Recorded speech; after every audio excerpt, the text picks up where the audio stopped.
Okay, another Narwhal review, Earthbound. I finally have it. This is a really good book.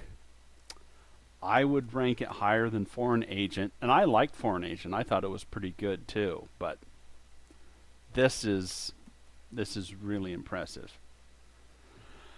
I didn't read the book in one setting, but I did read it twice in a row, back to back, just so I could completely understand the plot and get all the details because it's a fairly complicated plot. It's not saying it's bad, it's very good plot.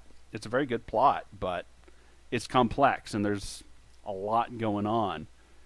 Um, One thing I've noticed reading his work is I'm pretty sure Narwhal doesn't like exposition at all. And I think that hurts some of his stories because you're kind of left with this what's going on feeling. But in this book, even though there's not really a lot of exposition, it doesn't really matter. And the reason is, even though the plot's complicated and you might be missing some details as you're going through it or running across things that aren't fully explained, is the base story beats really resonate and they stick with you and you get it. And you understand the characters, you understand their motivations, what they want, what their missions are, and it's compelling and it pulls you through. And even if you run across things like that you don't fully understand and you're like, oh, I have to flip back a few pages to figure out what they're talking about, it doesn't matter. And because the panels are compelling enough that you're just gripped by the story and you want to keep reading. And I mean, there's questions like who's the little lizard and who's the two human-looking people that are running the show and like things like that, and like who's this guy? Oh, he's the mascot. But it doesn't matter because the basic story and the characters, they work.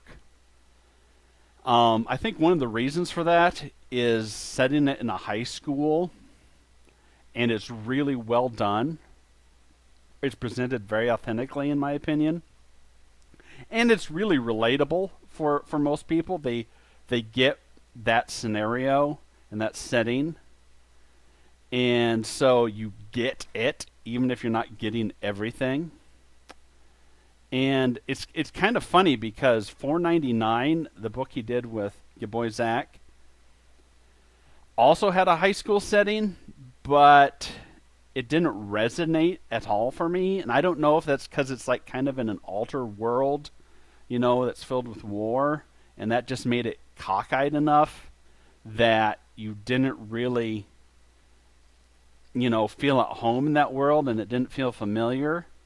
But here, like the setting really works. And like going back to the plot, like the structure of it is really well done. I mean, there's a ticking clock element that feels, really natural. I didn't even pick up on the ticking clock element, it didn't really stand out to me until the second time I read through, and I was like, oh yeah, that's what he's doing here. But it's just blended really well in the story, so you don't even notice it.